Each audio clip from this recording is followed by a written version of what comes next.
largely AI does seem to be a threat to education.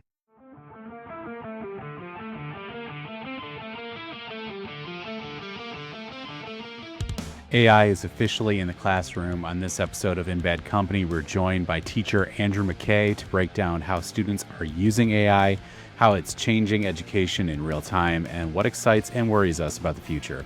From cheating to critical thinking to digital echo chambers, nothing off the table, and yes, it gets a little unhinged.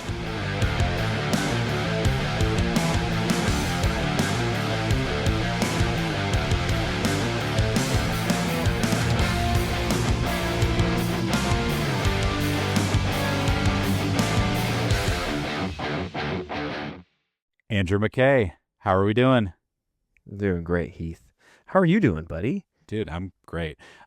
This is a rare treat as we have another podcast together where we talk about movies. So that's super fun that we get to do that together. And if anyone's like, man, the rapport is on point, it's like, that's why. That's why right here. So yeah, we're going to talk about AI and you as a teacher for your day job. I think it's really interesting to see you really are on that front line of what is AI doing to our students, and you're seeing it active. So let's just get right into it. Kind of like, what's your kind of journey and how you got going into education? Oh, yeah. I had an absolutely terrible time in high school. I hated that. I was, at best, I was like a moderately well-performing student. So I was like C's were like really nice for me. C's and C pluses. So education was not really like my thing. I didn't really enjoy that very much. When I got to college, I went to Grace Bible College, now Grace Christian University near Grand Rapids, Michigan. And I got my bachelor's in biblical studies there. While I was there, I fell in love with a number of aspects of education. I think I experienced it in a really new and fresh way at Bible College. So my bachelor's is a biblical studies degree with an emphasis in pastoral ministry. That was what I thought would be like my daily job, my career was like local church ministry. Really, really enjoyed studying the word, studying historical context, learning original language. There were, I think, 4 semesters of mandatory Greek, like ancient Greek, for my program, and I took an extra one on top of that. I liked it so much. So I really liked the culture of academia and people investing themselves into a really, really specific and worthwhile, because we're talking Bible, worthwhile academic endeavor. And so that was my first real connection with education. It was during college that I also learned to love reading.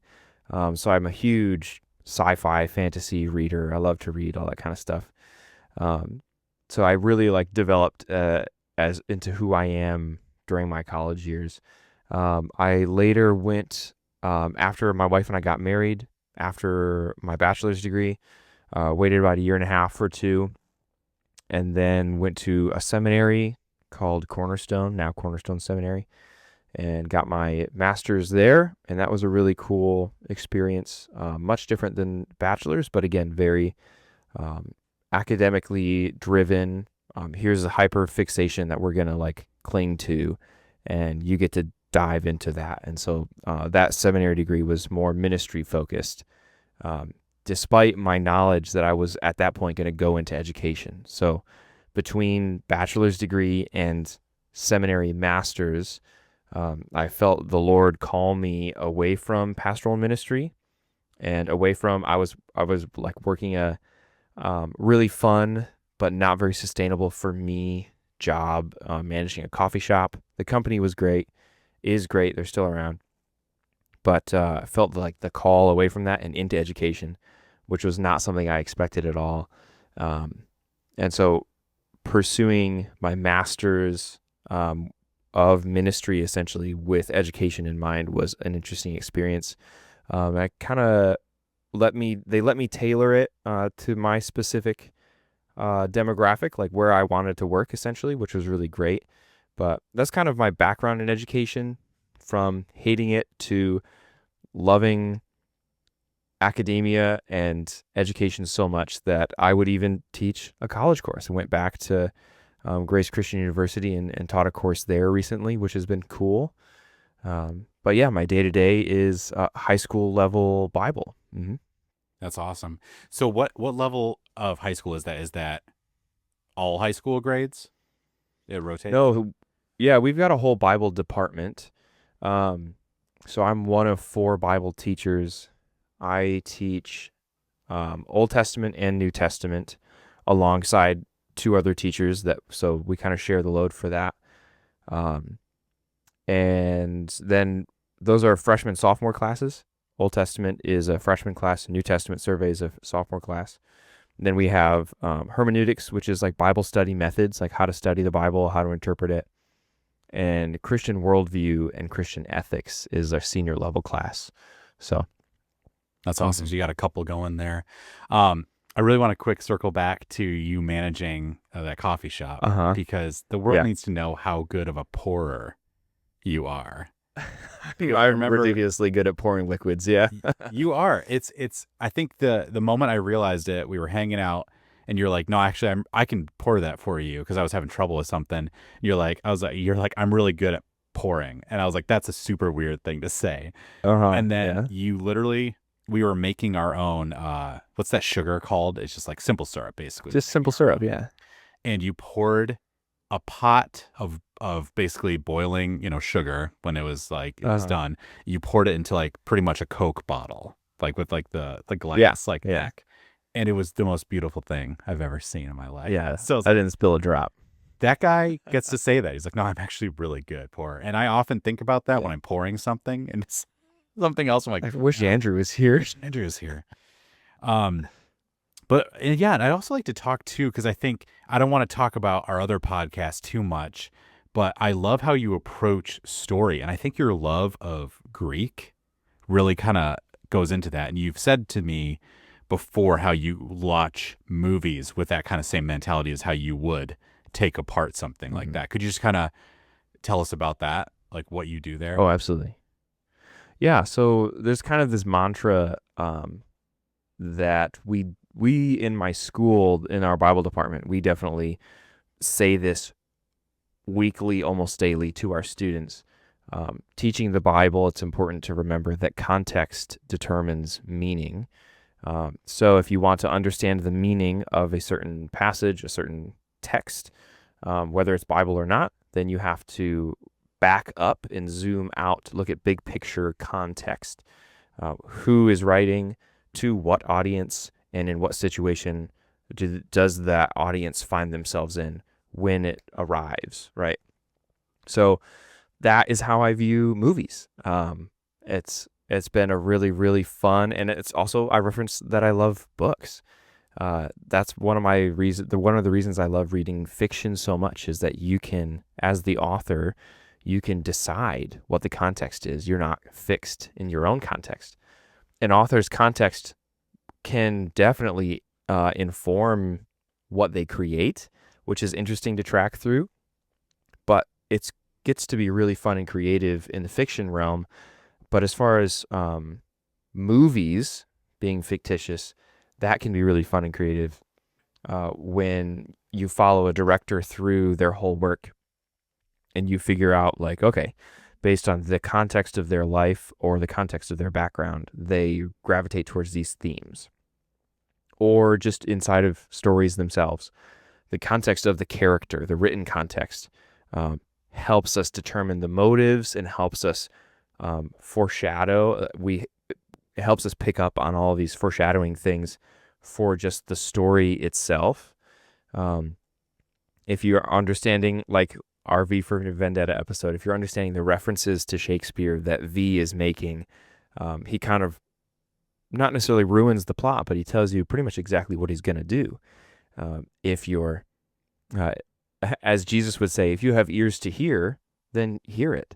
If you have the knowledge to understand, if you have the willingness to understand, then you can. Otherwise, it's just gonna fall on deaf ears. So yeah, that's our like little mantra. Context determines meaning. I'm sure it comes from another book somewhere or like an old Twilight Zone or something like that. Yeah. So would you say your focus determines your reality? No. That's your boy Wait, you? Qui-Gon Jinn right there. Yeah, yeah.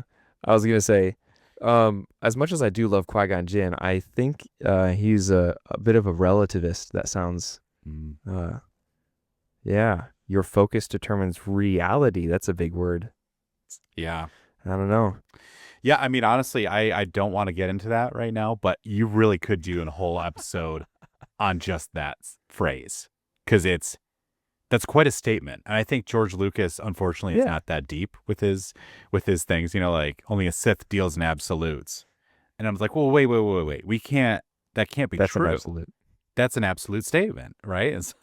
And he's like, I don't know. Uh, It's a movie for I will children. do what I must. That's the first time I pulled out my George Lucas on my in bad company. But so let's jump into this AI conversation. And I feel like, I mean, there's a lot of people who know AI who are offended by it. And I guess I'd kind of like to start off with kind of like an intense statement that, as a Christian, there's some people believe that this is straight like evil. Like, I think I know the answer, but where do you land on that? Yeah, I am always very hesitant to give the two thumbs up for anyone saying this is the mark of the beast. This is the manifestation of Satan. This person is the Antichrist. I think if we are humble and meek, as Christ compels us to be in the Beatitudes, then we'll not be quick to place that kind of intense judgment on a person. The conversation shifts a little bit when we're not necessarily talking about a person, but an object. And so with AI, my brain goes to, well, are we frightened and throwing out the worst insult that we could possibly imagine? Antichrist, the mark of the beast, whatever it is. This is a sign of the end times. Are we throwing out these really big, theologically dense insults and topics because we're scared and we don't understand? And I think that is what is most likely. And that's certainly what I experienced the most working in a largely evangelical Christian world, is that people will react this way not when they feel a conviction of the Holy Spirit, but when they don't understand, and that makes us feel really frightened and unsafe. And so they'll say, well, I'm putting my distance between me and this thing because it's satanic. So I'm hesitant to do that. I'm okay with the distance. If people want to distance themselves from AI, that's totally fine. It's not existed for a long time. I respect lots of moderation and lots of like patience as these things get fleshed out, but I am very hesitant to be overly to kind of over attribute spirituality to objects or technology. Yeah, Yeah. if that makes sense. No, I mean, yeah, I see that. I think it's interesting to start having these conversations now. I mean, we're in it and it's going to grow. And I think I wanted to talk to you about this because I know you care about it, but you're also seeing the effects in high school. And this is the pivotal point. You are a teacher at like Google just came out. It's a very interesting time to see. You saw kids right before it came out, and you're seeing kids at the start of it. So I think that's a really interesting thing to say. I mean, you could write a book on that. It's just like the effects of this is having. Um, when did you first like realize that AI was going to be like impactful on education? Oh, have an impact as I knew it would have an impact as soon as I heard about it. I I don't remember when generative AI really entered the scene. I think it was chat. I think chat GPT was the big one that made it become a household name, because OpenAI used to be that it used to be open, a nonprofit. They had small percentage of their business was for profit, and I think it was 70+%. Someone I'm sure could fact check me, but up until about 18 months ago or 2 years ago, I believe that they were a nonprofit and then switched their model into a for-profit business. And even that switch, as a side tangent, it has been interesting to see once OpenAI shifted to a for-profit business, how their approach to AI changed. But I digress. Yeah, chat, when that became kind of a household name and it was just a free app for everyone to download, I knew that it would have an effect. I assumed it would be negative right off the bat. And I'm sure we'll get to this later. I have seen, relative to the negative aspects, I've seen very few positive. As far as specifically high school education is concerned. Largely, I'm trying to think of a small like phrase to put this in. I think the largest negative for frequent AI usage would be replacing, like supplementing my critical thinking for what the AI can offer me. Which this is connected to a positive of AI, if I'm going to be honest. AI is really good at taking, we'll just stick with chat. Like chat is really good at taking things that exist on the internet that have been published, statistics. It's really good at taking other people's reactions to those papers, to those opinions and thoughts, and giving you a moderately like tempered overview of all of the information that already exists. That's a positive. I think that's a good use of AI. The negative use of AI is what most people will then gravitate towards, which is, okay, this is my opinion now. Okay, this is true. This is reality. Focus, reality. So daily, I'm encountered with a student who, instead of responding to a question that's intended to provoke thought, intended to make them kind of sit with this interesting or difficult concept, they will go to an AI, a text generative assistant, and they'll type in my question, and we'll just poop out a really generic but agreeable answer for pretty much anyone who reads it. And then they'll paste that in there.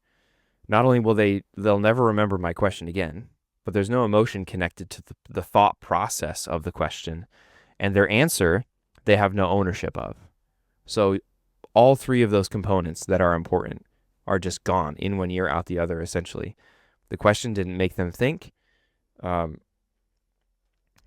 have no ownership over that like material that they've submitted, and it's when it's used to remove myself from the equation so that I don't have to engage in critical thinking or engage in like, do I agree with this perspective or this opinion? Let me check some others. There's no emotional tie to it. Then I think we're at a deep, deep deficit, because that's a very human interaction. That's a very human thing to do.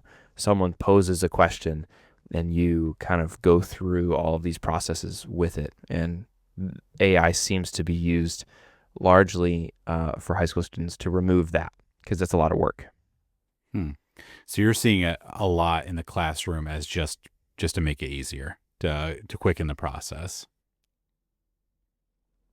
Yeah. Why would I read a 2-page article that Mr. McKay has posted online and then write a short paragraph about 2 things that I agree with in the article, and one thing that I'm not so sure about, or one thing that surprised me, like that kind of thing?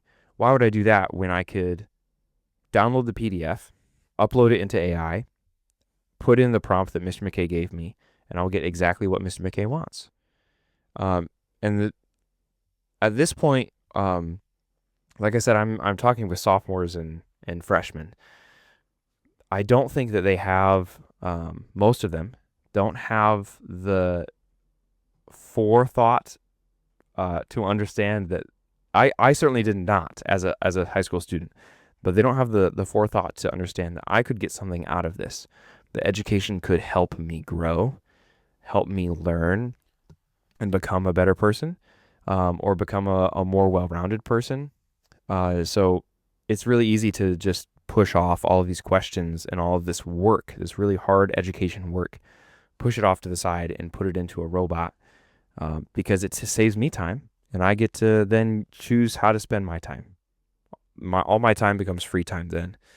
So it's a really interesting thing to watch kids say, there's nothing for me to learn in school because the internet exists, and now I have an assistant that can boil down the entire internet into 2 to 3 sentences. So, yeah. And it's kind of, I never thought about that too, but even that's going to continue with them as they, live life, have jobs. mm-hmm. And there's a lot of stuff and that can continue to be solved that way. They need a report. They need that. And it's like, yeah. So they are actually learning how to use AI well to get the right answer. So in some way, it's like, why wouldn't they? Because they could do that. Mm-hmm. Yeah, the only consequence is if a teacher catches you, and the teacher would have preferred that you sat down and thought about it.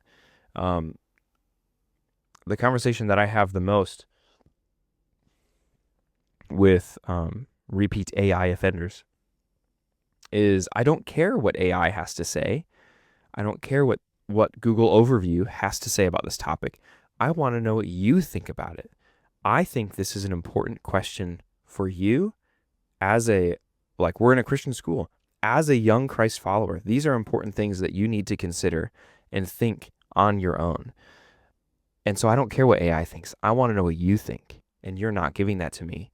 And that's not worth anything in my class. So my department is so intensely pro student. It's so intensely on what the student is able to think through and process through and interpret, that there's almost no room there's certainly no room for AI answers, and there's really only little room for AI as a tool, I think, in my space. Math could be extremely different, right? But I'm not over there. Science could be different too. Yeah, you're taking the standpoint too of in your department specifically too. It's just, why? Yeah, totally. Especially when it's, mm-hmm. I want it to be broader as an education, but when you're looking specifically at, religion and beliefs, it's like, well, you should believe this yourself or not believe it yourself, right. And what is AI doing? How is it changing your views? Because it is having views, whether it's, being regulated or even, there's conspiracy theories or, around about what it's trying to be. Hey, we're just going to try to make Chat GPT. It's going to be pro this or anti that, there's a lot of that issue as well. Yeah, that's where all of the AI gets its stuff from is an interesting topic as well. And that is a conversation that I'll often have with students who will push back and say, no, this is the world and we need to be prepared for the world and know how to use chat to answer questions and stuff.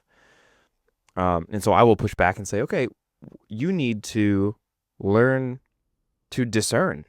You need to learn to look at information with your own eyes and figure out, does this align with my worldview? Does this align with Scripture and who Yahweh tells me He is in His unchanging Word? Or am I letting something else inform me? Example, if you ask, like, so when you do Google overview, you just Google something, and Google overview is that AI summary that pops up first now. When you do that, you can go off to the side and see next to the answer it gives you, you can see where it pulls its sources from. So, and it gives you like a pretty decent list. There's like 4 or 5 usually, depending on how dense the topic is. And it tells you, we pulled from these places and formed this answer, and we thought this was beneficial and this is good. And usually it is pretty good. But I'll tell students, go to those sources then and make sure that you're pulling from places that pertain to us, right? If you ask AI, just for example, if you asked AI, like, who is Jesus Christ? And it gave you an answer, an AI overview answer. And you were like, oh, Jesus wasn't even the Messiah. Jesus was a first century Jewish prophet who was killed by the Romans. Interesting. Okay, I thought there was a lot of like other stuff in there. And you go over to the summary, like the AI is not like anti-Christ. It is just trying to do its best, right? You go over to the links and it pulled its information from like orthodoxjew.com or like Jewish Questions Daily, right? There's no Messianic Jewish influence. There's no Christian influence. And so, of course, an Orthodox Jew would say that Jesus at best was a first century Messiah or a first century prophet that was killed by the Romans. That's not our worldview. We believe that Jesus is prophet, Messiah, king, all of these things, one of the heads of the Trinity. And so that when you're dealing with a topic that is so vastly interpreted by so many different people in so many different ways, like religion, and there's so many different expressions, it's really hard to get AI to narrow down on what your specific worldview is, which I think that whole, me just saying that opens up another can of worms and stuff. But that's another example that I'll use of like, if you're going to use it to kind of start your brain, get to thinking, like jumpstart it a little bit, go and read those sources, read those articles and find out what are those other people saying and engage with other people rather than just engaging with a robot. What are you seeing it show up as? Is it papers? Is it questions from students? Yeah, I'm starting to transition all of our classwork when I ask for the responses back to paper and pencil. So every student in our school has a laptop, and to be honest, I would pretty much prefer if they just didn't open it, and they just kept it in their backpack.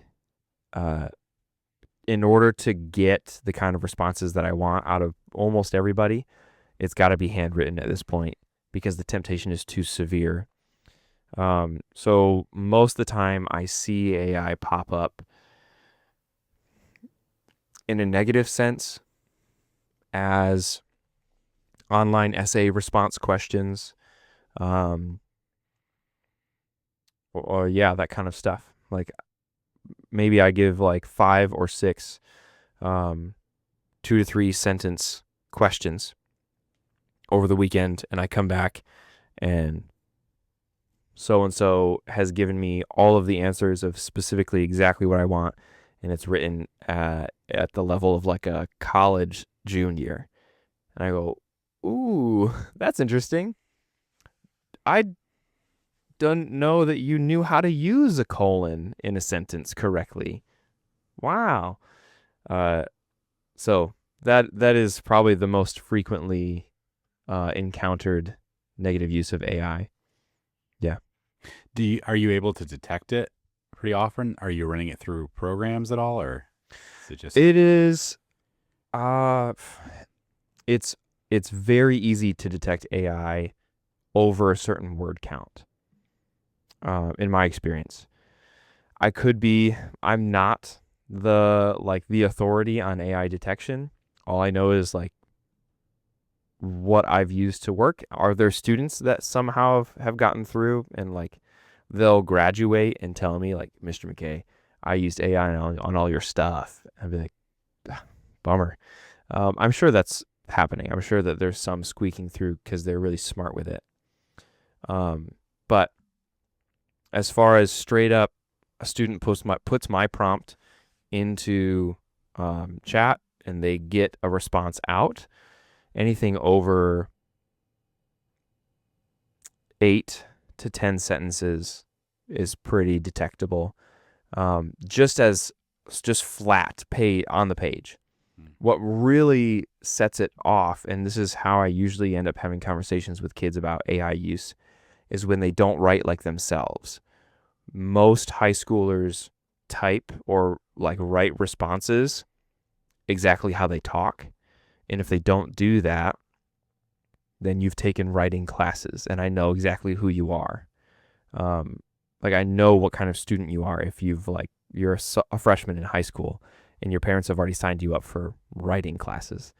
So there's a couple of those that exist, and I kind of watch them with a different lens of like, okay, just because you're at this level doesn't mean that you can cheat by like me having different expectations for you or something. But the majority of catching AI definitely is like, you don't talk like that. You don't use those words in your vernacular.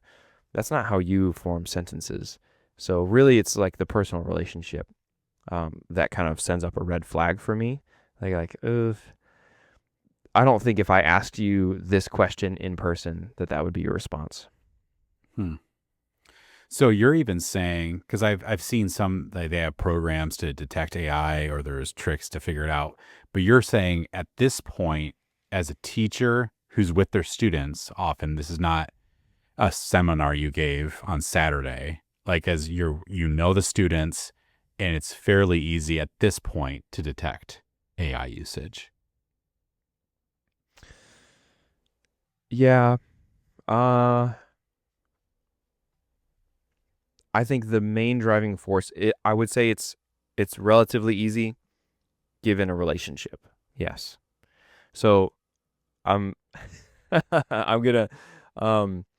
I'm gonna use you as an example, Heath. All right. Whenever we send questions like back and forth to each other about an episode for a pod coming up or something, I can usually tell if one or two questions that you've presented to the group has come from AI. Do I also like get starter questions from AI? Sometimes I do. Yes. And I think maybe this is a segue into like positive uses of AI and like how I actually use it, because I'm not anti chat, right? Like I have the app on my phone. But I think the relationship the relationship with that person and knowing how people talk is what is kind of the dead giveaway. Yeah. Interesting. Yeah. I use it. I think it's interesting too. We're talking about AI and I use AI for this podcast, and I think it's the question of how much, and a lot of people have a lot of different opinions. I guess specifically with your students, do you see it as, if you had to decide, is this more of a threat to education or a tool? Wow. If I had to pick one at my level and with the conversations with other educators that I'm having, largely AI does seem to be a threat to education. Are there very hopeful, very smart, smarter than me people who have aspirations for AI and a place for it to live in a healthy way inside of education? Yes, there are loads of those people. There are some at my school alone that they're very adamant, like, no, we can do this. We can handle this. We can help kids like put up guardrails for themselves, right? To respect themselves and their brains enough to have a think about a few things before they go to an AI assistant. And I respect that. And that gives me some hope, but I think largely that it is a threat to specifically a student's ability to critically think. So would you say, I feel like I understand this question. I just want you to kind of confirm it or correct me. But do you feel like if your students who are high school age use AI, it is to cheat basically, or to make it easier for themselves, I guess, on a lighter side? Yeah.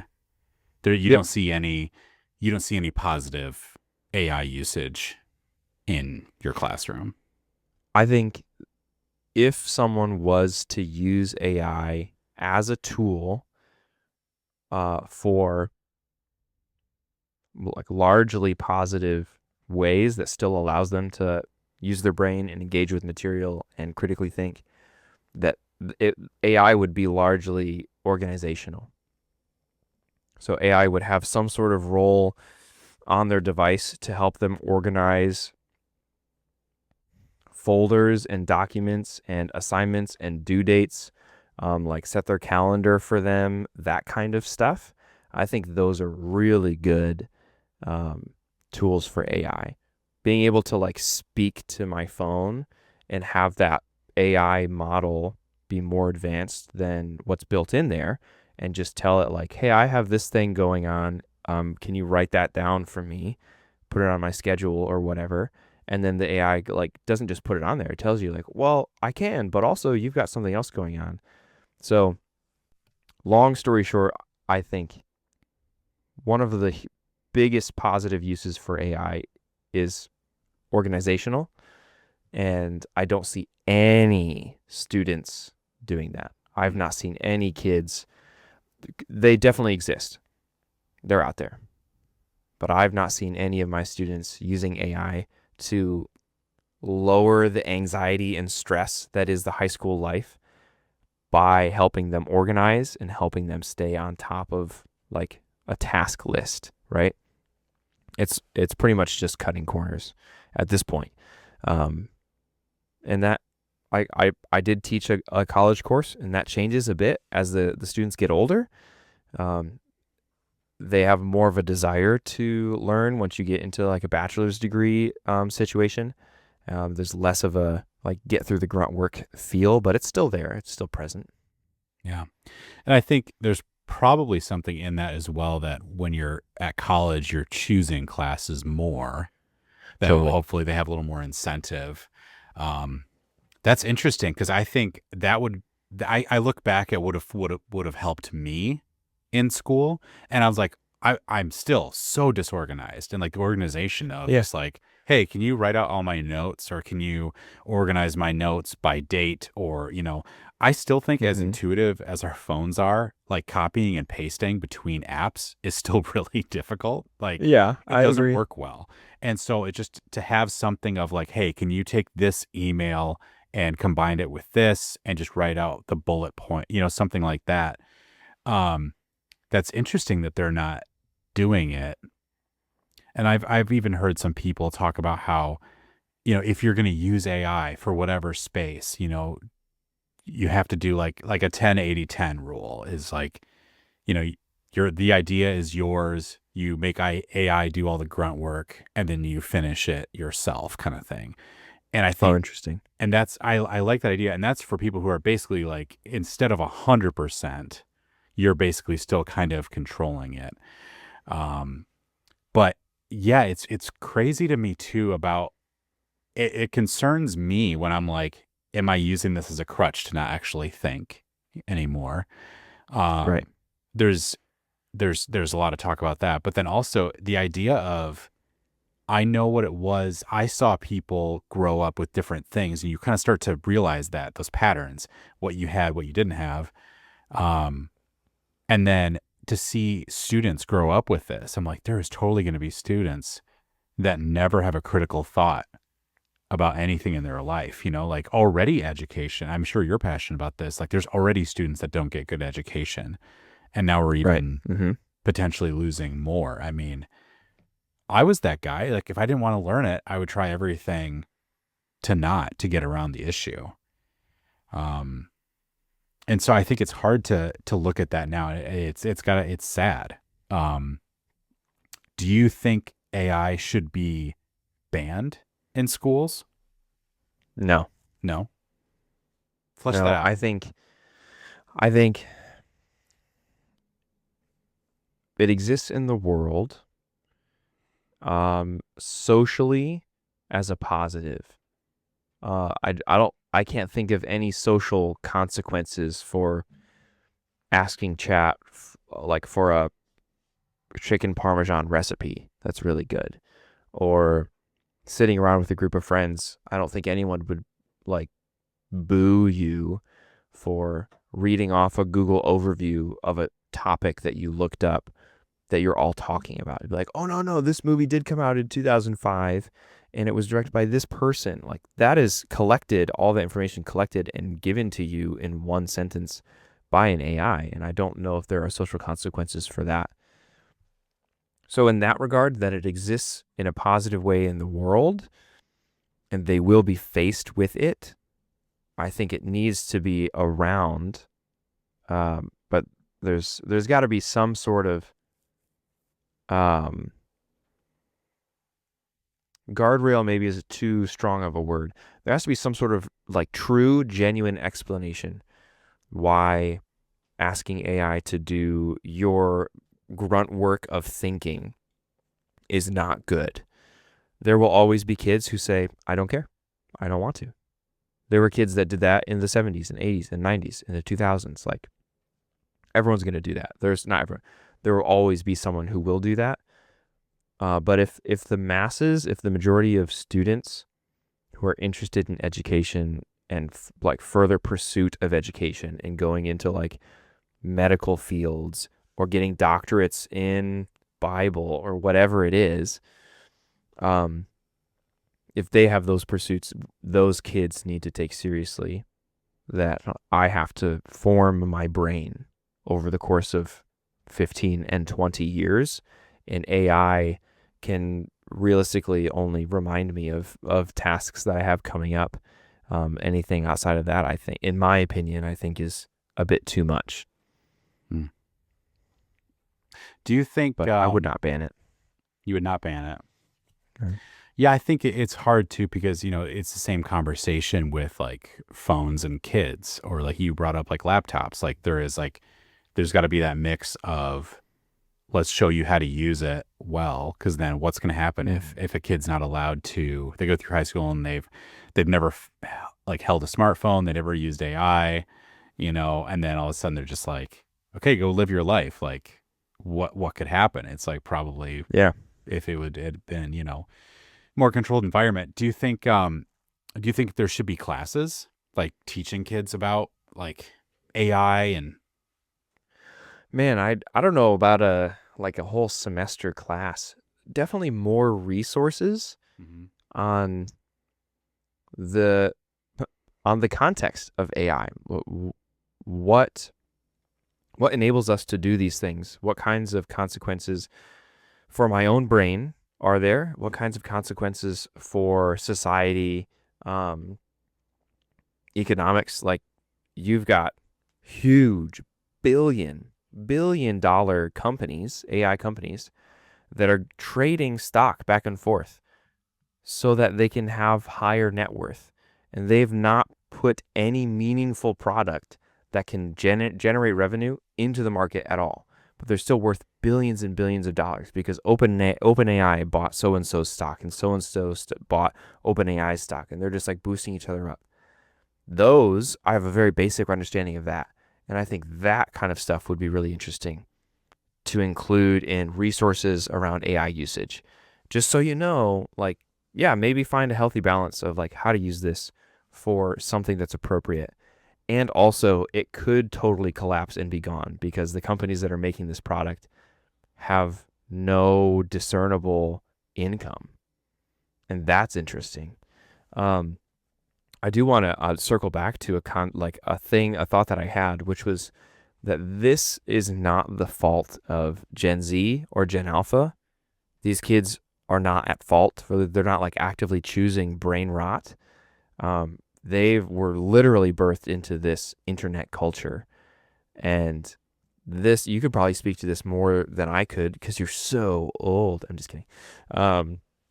because you are a couple years older than me, but um, just with the modernization of the internet and the access that smartphones have given us, so many people, oh, just Google it. Oh, just Google it. So culturally, this idea that, oh, we don't have to sit around and debate it or figure out on our own, or maybe pull in a different person and ask them based on their perspective, what is this thing? Have you heard of that? We can just Google it. So I think that the culture that has been growing for 15 and 20 years made space. That's why we're in this AI like brain rot culture stuff, because we've made space for it. So yeah, no, I do think I'm very I love Gen Z. I think I think they're a great generation. They really are, and I think there's a lot of millennials. I am a millennial, and it's so funny because you and my wife are at the same age, and like you're right on the cusp. Like some people say you're a millennial, some people say you're Gen Z. So as a person who's firmly in millennial standing, millennial, I think I see Gen Z doing better with internet usage, phone usage. I see more Gen Z, even though this is not popular. This is always going to be your outliers, but I see more Gen Z care about how much they're on their phone than millennials, because we grew up with brick phones, and then the technology grew with us, and it was exciting, and now we're like peak phone, like, I mean, so, and I think that it's easier. I think we got stuck in slowly. We were like, oh my God. Like, I remember when my phone first had text for the first time, and it was 10 cents a text. And then you got this girl texting you, and you're like, this is costing me so much money. It was sad. And my dad, hey, then he'd come down with the phone bill. It's like, I'm sorry. Dude. I had a text. Snake is pretty fun. It was a pretty fun game on the Nokia. I really put a lot of hours in on Snake. Yeah. But I do see that too, that Gen Z is like, hey, maybe that's not the best thing to be on your phone all the time. Or, like I know more Gen Z that are like, I don't do social media, or, make different things like that. So I think the hardest generation is the one that grows up in it, and I think Gen Z, I don't know. I think you're kind of seeing it right now as AI is developing. Those kids in high school right now are probably going to have the biggest struggle with it. I think they're in a better standing with social media, but I think AI is going to be really difficult for them to navigate. And then hopefully the next generation after that is like, oh, we saw people go through it, and then they'll see the positive and the negatives, That's a really, really great outlook. I see that so much, that Gen Alpha, or maybe the next generation, will see their older siblings or see their parents grow up ingrained in AI usage, and they'll go, ew. No. They don't, like, they can't think. They don't think about anything. And they'll have an adverse reaction to that. Yeah. That's so hopeful. I would love for a generation to rise up and to be able to acknowledge that is bad, assuming that it gets that bad for Gen Z. Because I think of phone usage for not just my older peers, because you're right, I'm on like a cusper for Gen Z and millennial. But elder millennials and how they've used phones, and even like some genres of baby boomers, and how they're like weirdly glued to their iPads and their Candy Crush like games. That makes me like shrivel up inside a little bit. Like when I see a millennial family out to dinner and everyone is on a device, I go, ooh, gross. And so I think the chances are there that we could have a generation grow up and watch people be obsessed with a technological advancement and be like, no, I don't think so. Yeah. I think that too. Yeah, you can see the negatives of different generations and you want to make a change based on that. I mean, it's the whole like, well, my parents did it this way and I don't like how Yeah. that turned out. I want to do it this way, and hopefully you're getting better each time, Yeah. Um, but yeah, I find that really interesting, seeing different things. Um, and I guess, I don't know I'm trying to relate this to kind of how we look at the algorithm, because I feel like that's also another dangerous thing. I think there's AI usage for detecting what people are watching, but um, how do you feel about like an algorithm usage in that regard? Like how AI is using that? Like how, so algorithms as things that were previously intentionally built to push content for a certain audience, and now AI is building algorithms and that kind of stuff. Yeah, I mean, I think the heart behind it is the same. Instagram and TikTok make money off of the amount of time that I spend staring at the screen on their app. So the algorithm, whether it's built by a person or built by an AI, whether that could change its efficiency, that seems to be in question. Like, could AI build a really efficient algorithm for me very quickly? Yeah, certainly. Is the heart the same, that they just want me to devote my attention to it so they can make money off of me? Absolutely. And that's important context to understand. As a consumer, we're in a heavily consumer-based culture. Um, if something is asking for my attention, it's not because it thinks that what it has to say or what it has to show me will make my life better. Largely, that's a generalization, but largely, it's because it wants to make money off of my attention. So that's kind of what you have to hold in your hand with all of these social media algorithm run spaces. We engage with social media constantly for this, like you do it with this podcast. We do it for our podcast. We do it for our own personal stuff. There's a level of engagement that I think is fun and builds community.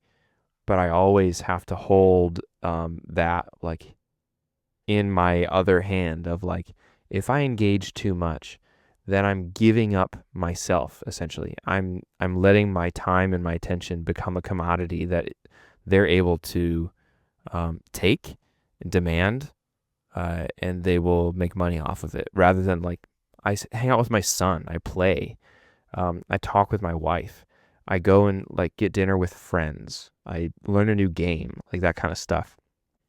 I guess I think with the algorithm, it's pushing things, it's detecting what we want to see. And I think AI is could be the same way, is that it's showing us or it's answering us in the way we want the answer, because it's Yeah. Oh, learning. totally. Yeah. Yeah. Yeah. Yeah. Mm-hmm. And so it's Mm-hmm. saying, I want this answer. Like, oh, Heath tends to like these types of answers.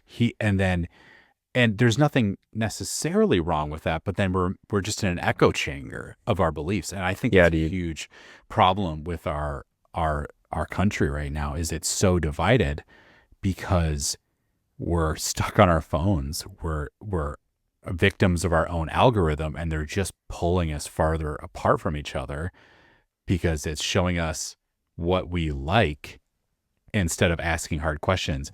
And jumping back, I think that was something I was wanting to bring up before, is the idea that we have a generation. We talked about how there's people that we saw not have the answers. I was listening to a podcast today. It's like, before Google, you just be like, "Where's Jimmy Buffett from?" Like, and you just wouldn't know. Yeah. And then all of a sudden, like, I mean, you couldn't just look it up. You maybe the library or something. You can't just like Google it. And then there was a point where you drove through a city and it's like, "Welcome to blah blah blah, the home of Jimmy Buffett," and you're like, "There Uh-huh. it is!" Like, Yeah. and then there's a thing now where you can Google, but obviously there's a generation, hopefully, that's coming out from Gen Z that's like, maybe it's better, instead of just Googling this, that we dig into it. We actually talk about it. Maybe this is something that's meant to be talked about, as opposed to just like seeking the bulletin point. You know, Mm-hmm. I guess how do you see that? No, if I'm hearing you correctly, that I think you're saying a person's ability to discern, to figure out, is this a conversational topic? Is this something that I have to work through with other people, or is this just where was Jimmy Buffett born, right? Mm-hmm. That I think is an incredible skill to learn, and as it relates to high school students, like that will be huge for them as they grow into adults, whether they go on to further education in the future or not. Your ability to feel out a situation uh, and determine, is this like a social or like worldview type of thing? Is this something that needs to be figured out in conversation with other people, other humans? Or is this just straight up a fact that I could Google?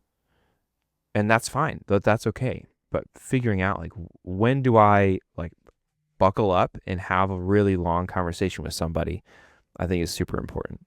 Hmm. Your point about the algorithms just being like an echo chamber of, this is everything that you've liked to look at, and please spend more time here. Oh yeah, this is my, whenever this conversation comes up, I always say like, okay, everyone, go to your discover page on Instagram, and like, let's show it. What do we got here? Mm-hmm. And I've got Magic the Gathering, Avatar: The Last Airbender.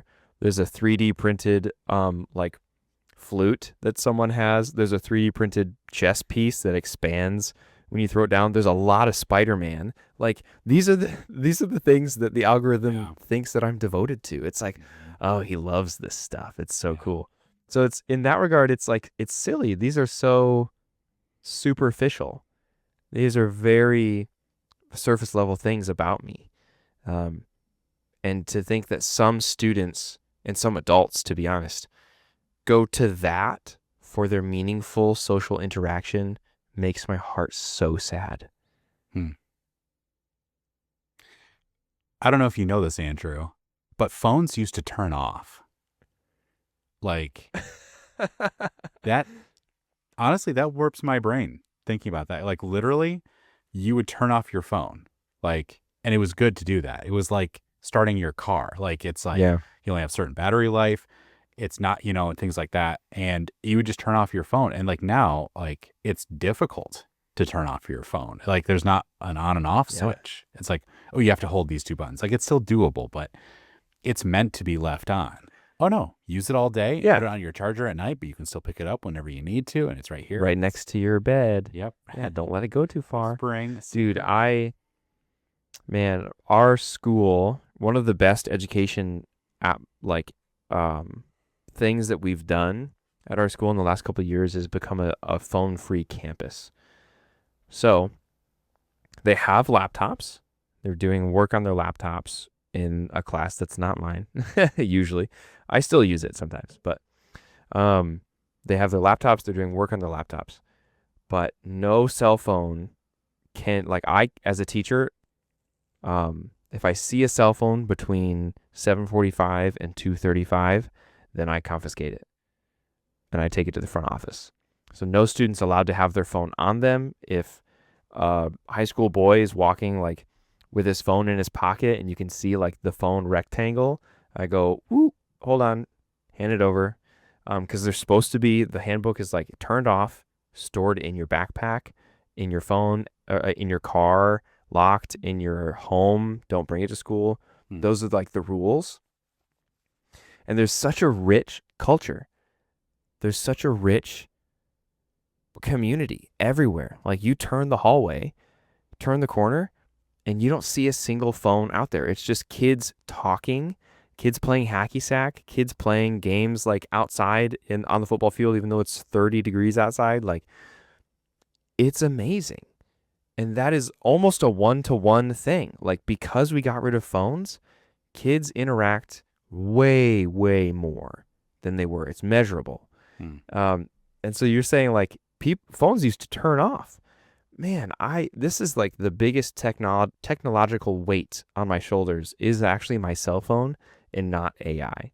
AI kind of makes my job hard and makes me really concerned with education, with critical thinking skills. But I think that AI will develop into a negative thing for an entire generation because of our phone culture. Like that's a huge crack in the door that AI will like burst through. Does that make sense? Yeah. Yeah, I think like we literally like sleep with this thing. Yeah. It sits next to our bed. It's nuts. It's wild. And I think that's something huge we've talked about too, is like, I don't want my kids to live like that. And I think the only way to teach that is to do it yourself. Be like, nope, phone's turn off. And one of the most relaxing things for me is when I turn off my phone. Like I have a work phone and a private phone. And so it separates already what kind of calls I'm going to get from which phone. And so I get to turn off my work phone at the end of the workday. And then I have my personal phone. And for when you and I text, for texting you.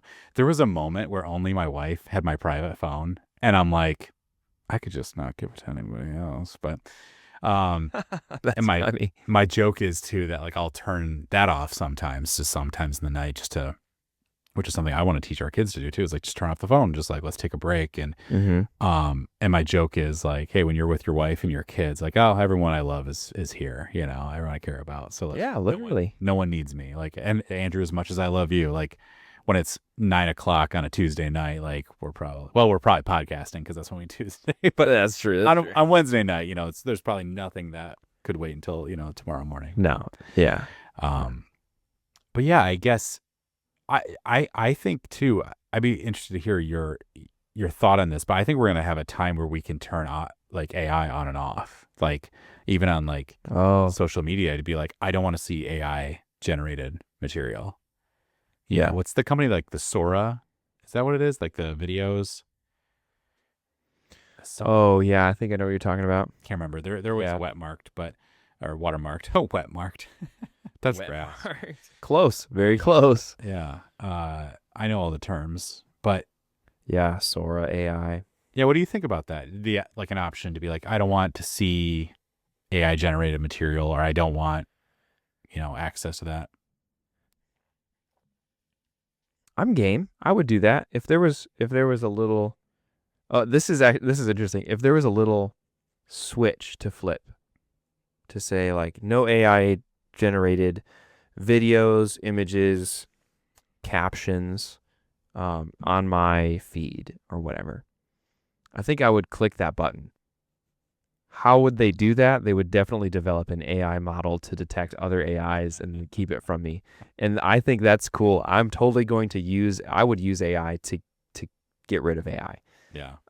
So which I think is hilarious. That's so silly. But I would do it. I would definitely do that. Yeah. I think something we've not talked about at all, because I don't have expertise on this or really a solid experience with it, is the scary realism of AI video, and how easily anyone can doctor any photo to look photorealistic, completely photoreal. That is a bit frightening to me, and I'm curious how that will develop in these like young generations. I showed a video of the tabernacle. So we're in Old Testament class. Someone reconstructed the tabernacle out in like a desert somewhere, and there's a walkthrough video from 2007. And we're watching this in class, and the student goes, "Is this AI?" And I was like, this is a real place. Like, you can go there and walk through the reconstructed tabernacle. This video is from 2008, 2007. That was not possible. Like, we couldn't do that. She goes, "Oh, it just looks like AI to me." Like, my mind is like melting inside of my brain. I'm like, how, if you cannot tell what is real, then anything could be AI, or anything that is AI could just be held as real. Like, this is nuts. Yeah. I was going to say, and I don't think you taught much more that day. I think your brain was. Oh my gosh. I just stared at the student. My like left eye twitched a little. I was like, Right. Yeah. Yeah, it's funny because it's gonna have to be the detection is gonna be have to increase so much. And what do you use to detect it? AI, and AI is pretty good at detecting AI. it's pretty insane. Um, yeah, I wonder like where that's going. The video I think is this craziest thing to me too, because I mean, we talk about different generations falling for, hey, can you buy me a Walmart gift card so we can pay for Yeah. your electrical bill, and now I can see, the generation after that being like, look at this video. I'm like, this is so AI that mountain lion just flipped you off. Like, why do you think Yeah. this is real? But Uh-huh. it's like, I feel like we're going to get to that point too, where we think that as well, or we can't detect it anymore, and, Oh no. you know, I'm already seeing videos that are popularized on social media of people saying like, "Hey, like the video starts and something's just happening."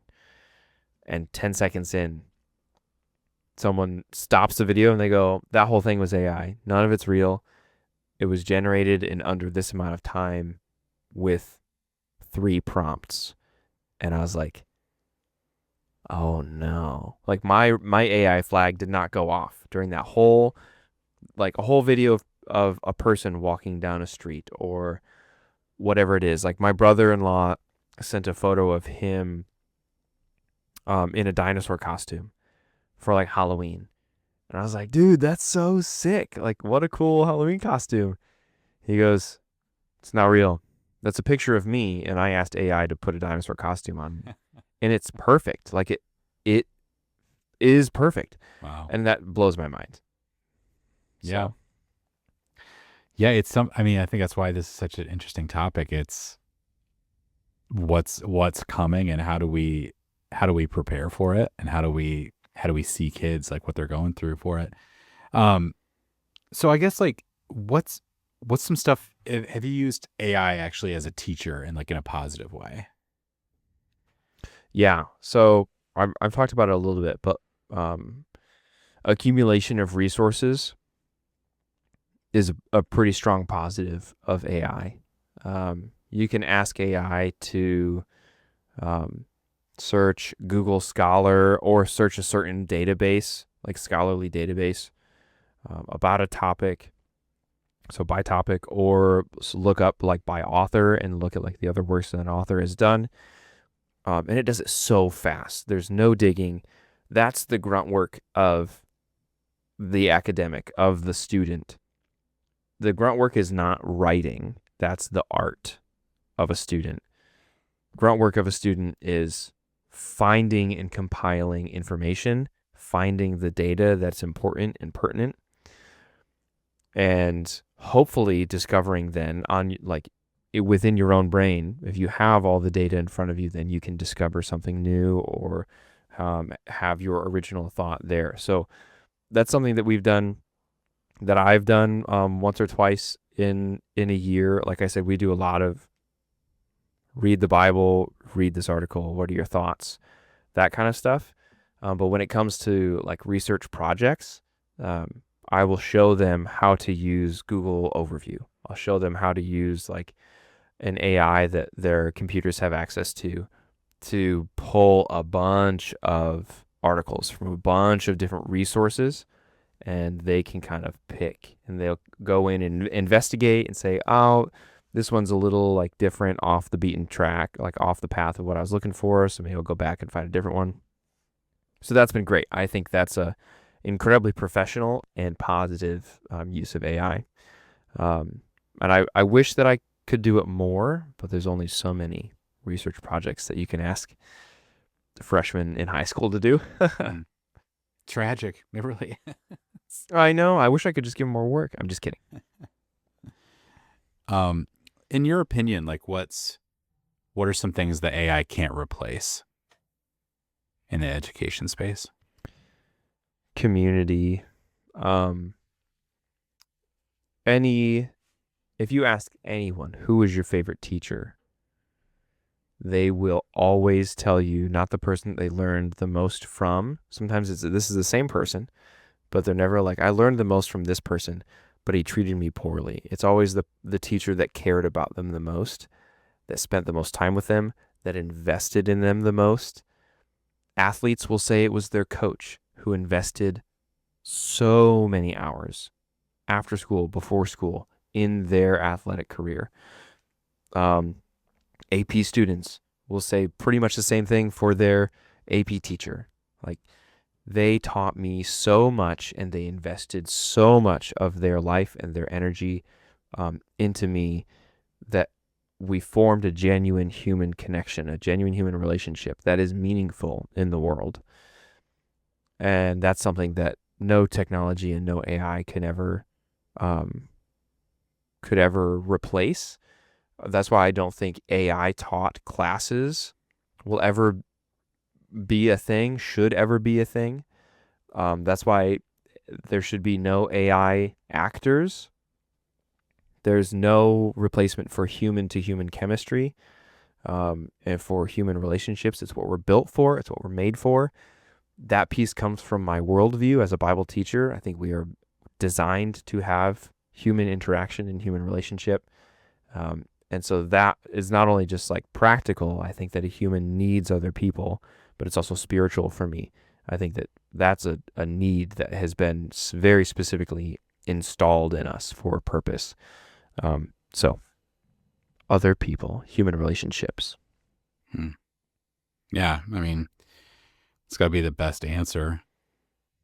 Wow, thank you. Community, man. Real stories. I thought about that a lot with this podcast, just because I'm like, what can AI not replace? And it's people and it's their stories. You know, I think it's been fun. Like, we talked about that too. Like, before we started, you were like, I might surprise you with some stuff that you don't know about me, you know, and just like having stuff in a different way. It's like, well, we talk every week, but man, maybe there's stuff I don't know about Andrew. You know, it's people and their stories. And I think that's just, it's exciting and it's real, and we learn from each other. You know, I don't want to pull back the drapes, if you will, to I don't even know what that phrase is, but like, we are on different sides of the political, spectrum. And I don't think we laugh about it too, but like, we're not that far from each other. No. But at the same time, I do think it's cool that we get to kind of like actually communicate with some areas, like have dialogues, like healthy discussions, you know? And I think that's really cool too. And like, actually being around someone that has a different view from you. And that's something that AI doesn't give us, you know, unless we're like, give me an opposing opinion. But it's like, it wants to tell us what we want to hear. And the same thing with like social media, and like, it's all about kind of keeping that going. So I think these are important discussions to have. Yeah. No, that is really interesting. I think that anyone who's been steered into the lie that is extreme political polarization, it lacks community, lacks genuine, authentic human community. If you are able to dehumanize another person because of a silly like political belief or a vote, that's wrong on so many levels. Just because of the dehumanization, like you're able to somehow to look at another person and be like, no, you're not worth it. You're not worth my time. You're not worth my thoughts. And it goes both ways. It exists everywhere, and it's deeply sad. It's deeply sad, because you miss the opportunity to connect and to realize like, oh, we're all like really similar. Actually, we all have pretty much the same base needs and pretty close to the same desires as humans. And so like, we can just help each other. Well said. What do you think, what skills do students need to have with working with AI? What's the discernment they need? Specifically while they work with AI? I would say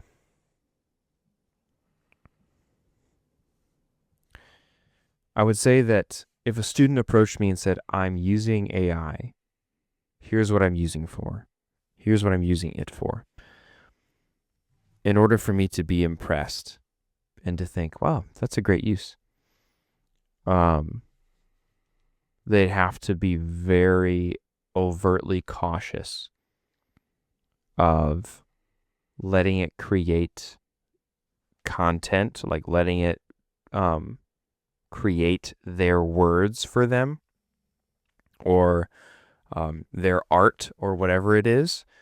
Yeah, so I think a skill to learn is to know where are your boundaries with that. If you're an artist, are you going to use AI, like we've talked about several times, are you going to use AI to eliminate some of the grunt work so that you have more time and more opportunity to be artistic and to be creative and to lean into your passion, to lean into like what maybe some of us are created for? Or are you going to say being artistic and being creative and writing and painting, whatever it is, those things are the grunt work, and I will just ask AI to do it for me? Then that takes out the humanity from it. And so for a student to come to me and say, I'm using AI and I'm using it for this stuff, and for me to think that is a great skill to learn, it would be a boundary. Where is my line? I will never ask AI to do this thing for me, and I will never post it as my own. I'll never submit it as my own. So like taking real ownership of their own work and utilizing AI for just being a tool, and not a production of something that they should be creating on their own. In regards to education, like what most excites you about AI and what scares you? Yeah, I think scary thing would be the students growing.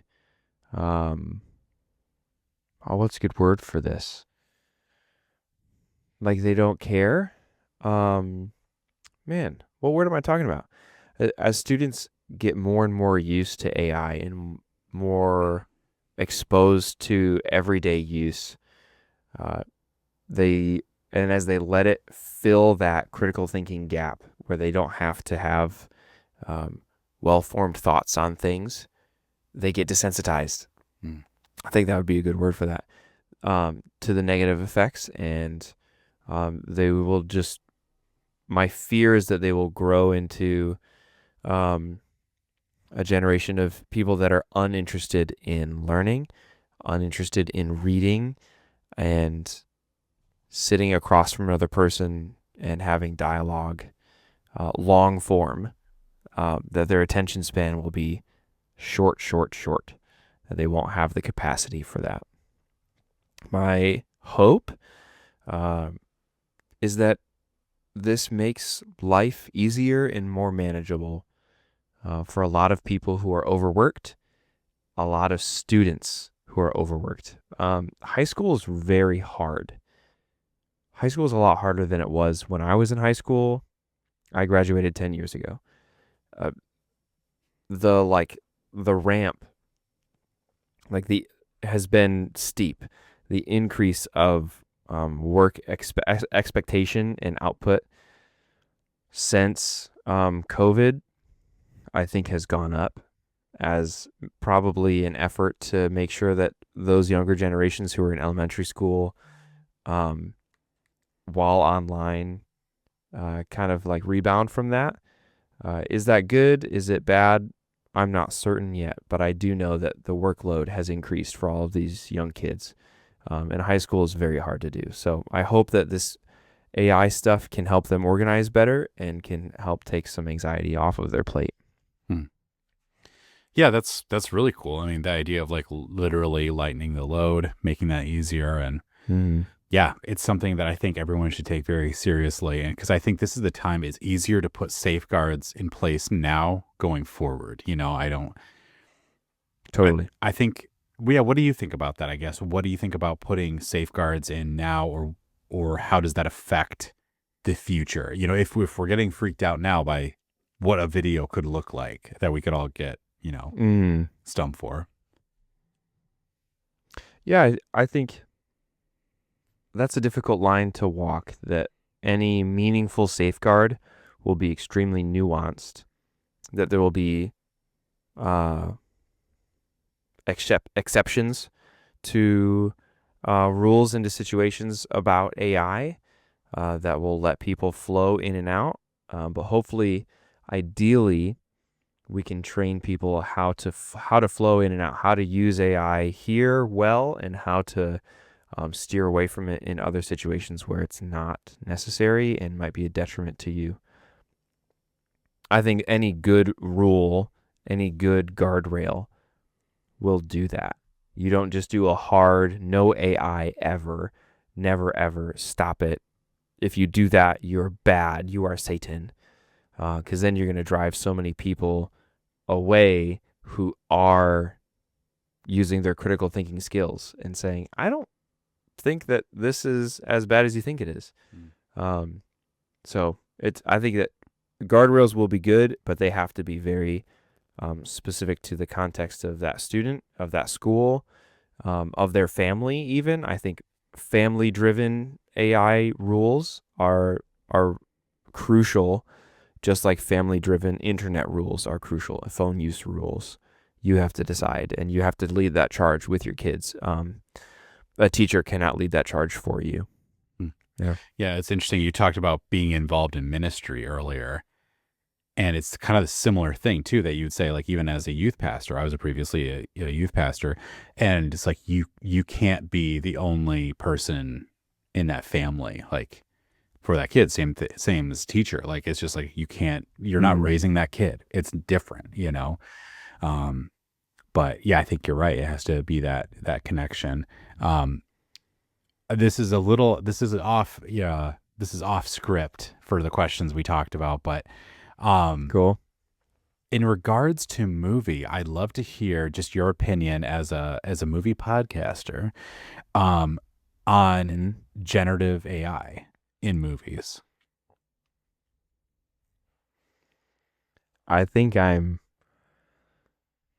harder no for generative AI in movies than I am in education. That sounds so weird. But because it's that creative bent, like that's the creative aspect. So I see movie making as an art form, and I see education as a lifelong aspiration. And so they're different things. And so I'm much faster to call generative AI in an art form stupid and useless, and like use like strong language against it, because those artists have done a lot to hone their skills. And it does come down to the fact that when you ask AI to generate a photo or a video, it's pulling data from other artists, and they're not making money off of it. It's not helping them make a living, and they're not even getting credit for it. So it's plagiarizing. Yeah, so that's I'm pretty strongly against definitely generative AI, AI dialogue, even like VFX. VFX are done by people. They use machines. They use computers and all these programs that they've built up, but it's still a person who has to look at it and say, does that make sense? They have to make a call, and AI can never do that, I don't think. Yeah, like, will it look good to me for a few seconds? Yeah, I think so, but there are creative decisions. Like my brother-in-law's dinosaur costume, like it looked photoreal, but as far as like an art form goes, there are creative decisions that an artist needs to make that bring like the soul into it. Yeah, that's really interesting. And I think it's really funny we talked about this too, but the thumbnail for this episode is AI. Yeah. Like we used AI, and it was made by our buddy Nick from Max HP. Go check him out on YouTube. Mm-hmm. And we were cracking up about that. Like, we're using AI to show us a picture of AI, and that's such an interesting thing. And I think for me, that line is, I typically, for both podcasts, I make all of our thumbnails ourselves. Like, it's just us and, movie poster backgrounds or book backgrounds, whatever. It's just, connection, and you want those clicks. You want it to make it look good. And so you use different tools. But it is hard to be like, what's the line, or where are you not doing it? I feel very passionate, like, as a musician. Like, the intro for the show is by Willow Brood, and I know, the guitar player personally, and that's very, like, for me, I want to use that. I don't want to use AI music. And then, like, the logo for this is, artist made, not AI made. I think I love it what you said earlier about, you have to, like, what is your line? What will I use and not use AI for? Yeah, totally. There's got to be like a point where you say, I'm not going to do that. And you have to be okay with it, even if it makes your creative or your job a little harder.